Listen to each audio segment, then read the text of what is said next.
pense qu'il y a autant de raisons pourquoi on va consommer des drogues qu'il y a de consommateurs de drogue. C'est pas une raison en particulier. Ça dépend dans ta vie. Des fois, c'est un idéal que tu as, aussi con qu'un idéal ou un malheur que tu veux, quelque chose que tu veux geler ou un besoin extrême, besoin de dépasser ses limites. Des fois, on ne sait pas comment. Les gens ne consomment pas nécessairement toujours pour cacher des sentiments ou des émotions, pour s'empêcher de vivre quoi que ce soit. Parfois, c'est vraiment juste une quête au plaisir, aux grandes sensations. Comme moi, quand je consommais de l'héroïne, quand j'ai commencé, je la fumais, je la sniffais. Puis justement, mon chum me dit « T'en as besoin de moins quand tu te crains. » Fait que je me suis pété un hit. Puis une fois que t'as commencé à te shooter, ben l'engrenage est fait. Tu reviens pas de bord, le buzz est meilleur. Il faut faire la différence aussi entre consommer de la drogue et devenir dépendant. Surtout au niveau du choix, parce que oui, on choisit de consommer des drogues. Ça, c'est certain. On peut pas se défaire de cette réalité-là. Mais par contre, on n'a jamais choisi de devenir dépendant. Quand tu consommes des opiacés, ben à longue que tu consommes, ben tu tombes malade. Tu as besoin de ta dose pour être capable de fonctionner. Parce que direct quand tu te lèves le matin, ben t'as de l'air d'un zombie sans être maquillé. Tu pourrais pas jouer dans Walking Dead, là.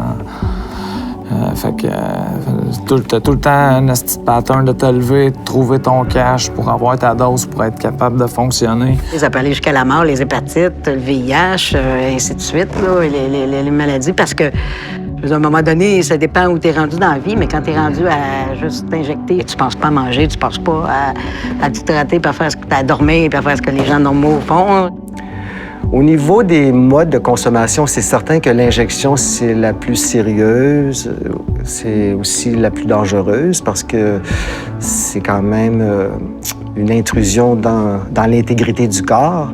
Dans les études qu'on a faites au Québec depuis les 20 dernières années, actuellement, ce qu'on voit, c'est que autour de 15 des usagers de drogue par injection sont infectés par le VIH, mais jusqu'aux 2 tiers de ces personnes-là ont le virus de l'hépatite C.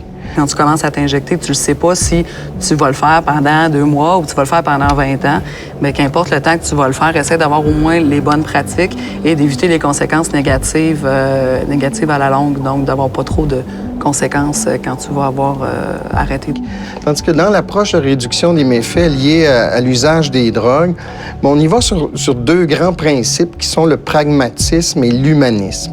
Le pragmatisme, c'est de se dire, bien, les gens consomment des drogues depuis des millénaires et probablement que ça va continuer à consommer et que de viser une société sans drogue, c'est un peu utopique et c'est pas réaliste et on n'y arrivera pas. Donc, il faut mettre en place des mesures plus pragmatiques qui prennent en considération le fait qu'il y a des personnes qui consomment des drogues.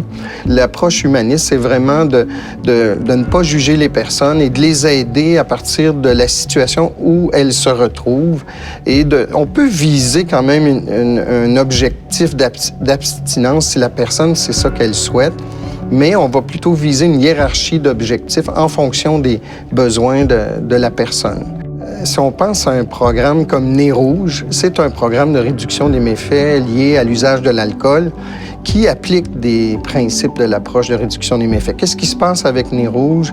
Bien, on dicte pas à la personne, on ne juge pas la personne du fait qu'elle a consommé, même qu'on la félicite d'avoir appelé pour avoir un transport pour ne pas conduire avec sa voiture.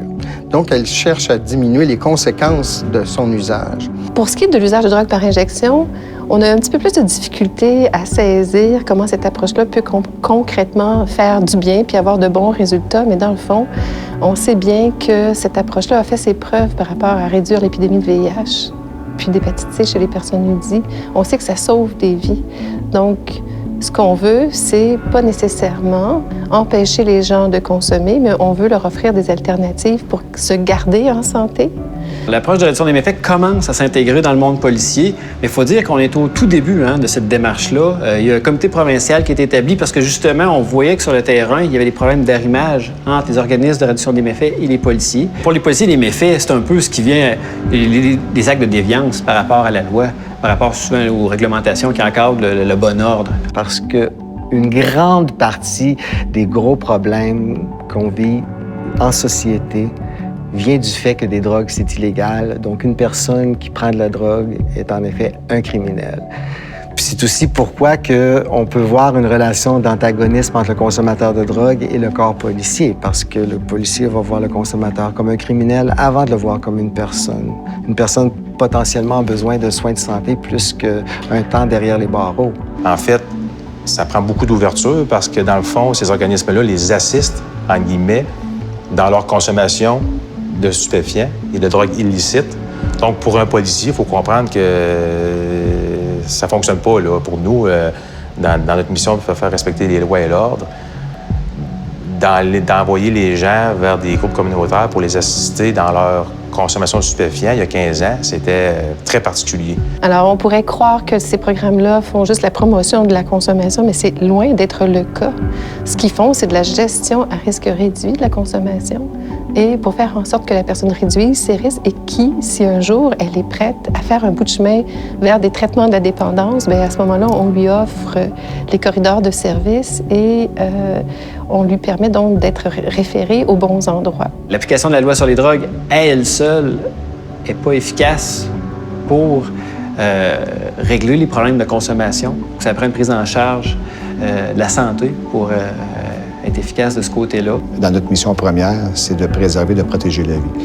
Et c'est là qu'on doit adapter nos façons de faire, nos interventions en matière de UDI et comprendre le phénomène de ces personnes-là qui ont des problématiques de dépendance et qui ont besoin d'aide.